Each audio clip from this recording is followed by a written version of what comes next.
Mummy तू तर आत्ताच जेवण केलं ना.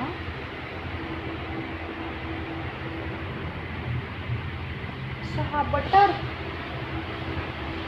अगं भाजी पोळी खाल्ली ना मग थोडं स्वीट खाऊशी वाटतंय, गोड. पुन्हा चहा बटर, जिरा बटर आणि चहा मस्त लागतो. एवढा कप भरून.